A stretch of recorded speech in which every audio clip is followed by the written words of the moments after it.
understand. The intelligence requires food, and the more proportion of absolute truth that one is able to perceive, then the more nourishment his intelligence has. See? Lies are like poison for the intelligence. Lies make us stupid. See? If you want to make somebody stupid and confused and unable to act, where their intelligence becomes paralyzed, just feed them lots of lies. That's why we advise people not to read the news or not to watch television too much. And on the contrary, if one has a daily diet of absolute truth, then one's intelligence becomes very sharp. The intelligence becomes strong. The mind becomes quick and agile and clear. And one can understand what is true and what is not true, what is real and what is not real, what exists and what is Maya. This is the process.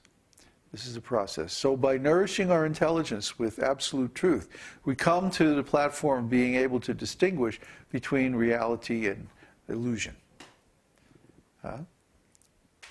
Isn't that one of the mantras in Ishopanishad? You know that mantra?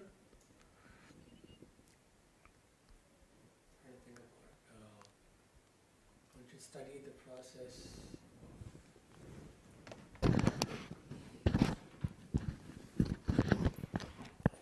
Something like one should study the process of knowledge and nescience side by side. Side by side. Yeah.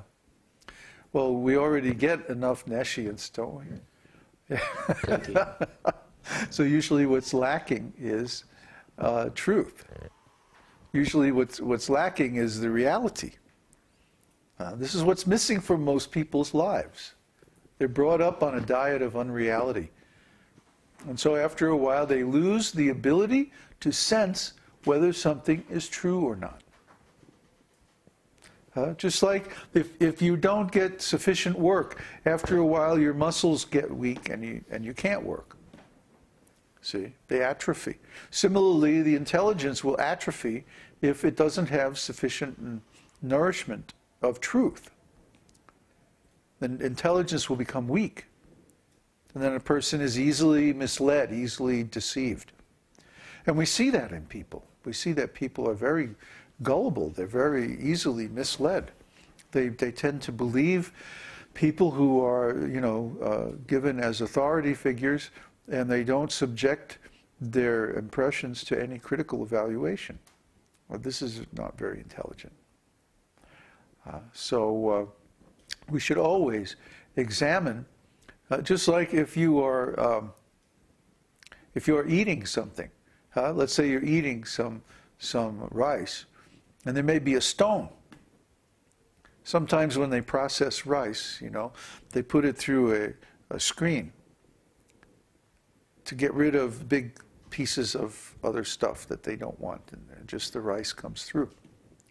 But sometimes there can be a little stone, just the right size and shape to go through the screen, and it gets mixed in with the rice. And if you bite down on it, you see?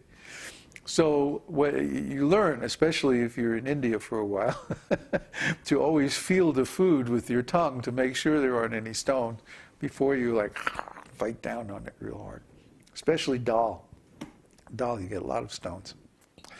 So we should be able to test the truth that we, or the impressions that we get, to determine whether they're truth, whether they are digestible, or whether it's some poison, some untruth that will give us indigestion of the intelligence. So this requires absolute truth. This requires perfect intelligence. This requires advanced knowledge. Knowledge of the absolute truth is only available, as far as we know, from the Vedas. I don't think you can find in any other scripture more than a few little fragments of absolute truth. I mean, still, all those scriptures are valuable because they contain some absolute truth. But the Vedas contains tons of absolute truth. Huh? Like I said, even every word, every letter of every word, if you go deep enough into it, you find all kinds of amazing knowledge. Huh? I found the whole science of music in 2 words in Śrīmad-Bhāgavatam. Huh? Sapta Swaraha. If you go deep enough into the meaning of those 2 words, you find the whole science of music. The whole science of rasa is also there. You have to dig. Huh? Just like to mine gold. You have to know where to dig, but then you still have to dig. And if you don't dig, if you don't do the work, you can't get the gold. See, gold has to be taken out and very carefully processed, and so many things have to be done to it. It has to put acid on it and wash away the non-gold bearing ore, and so many things, smelting, and to purify it. So in the normal course of life, we run across so much nonsense, you know. We have to purify that. You have to purify that and get the real meaning out of life, get the gold, get the real value out of life. And we can only do that if we have the absolute truth. So the study of the Vedas is very, very important, very valuable, very useful. So, is there any question or discussion before we go to, yes?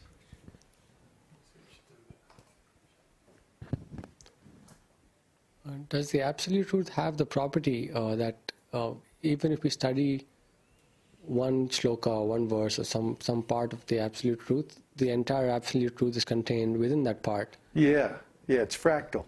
So does it usually happen that way for devotees? They'll read, a lot, but then they'll finally find one part, and then go deep into that part that appeals to them, and everything is revealed? Or yeah, because when you first study the Vedas, you usually don't understand how to study them.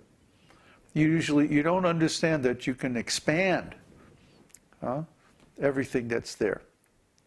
Everything in the Vedas, like you say, it mirrors everything, the whole Vedas. It's just like a fractal. You have one little piece of the fractal that has the design of the whole fractal within it. Yeah? And as you look over this whole fractal with this complicated shape, you see the same thing, same design repeated again and again in all different ways, different angles, different sizes, If you zoom in really close, you'll see that that same shape is repeated little tiny times, millions of times over and over, and so on. So this is the same way with the Vedas. There's one basic truth, and that basic truth is just what we were discussing, janmadyasya yataha. Janmadyasya yataha, everything that is created is coming from the source, yataha, that Brahma. The Om, first sutra is Atato Brahma Jignasa. Right? Let us now inquire into this absolute truth, Brahma. What is this Brahma? Janmadyasya yata. Yeah. That from which everything has come. Or actually, he from whom everything has come. Yataha.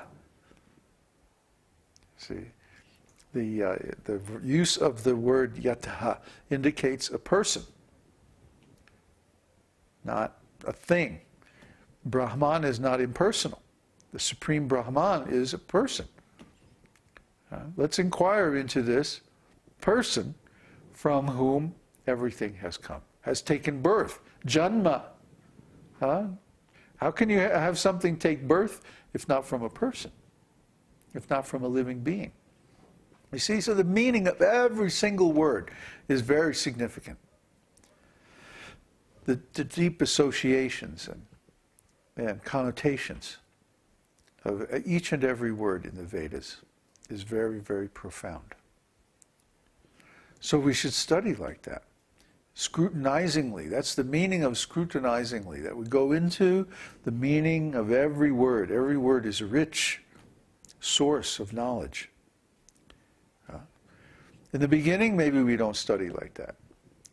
We just look around. Just like in the beginning, you don't look, when you look at a fractal, you look at the whole thing. And you say, oh yes, very nice, very pretty. And then you start looking at the pieces and you realize, wait a minute, the same design is repeated over and over and over again. So if you just take one piece and you go deep into that piece, you find the whole design is there. Everything is there. So many little tiny parts like that. That's kind of what is meant sometimes when we say that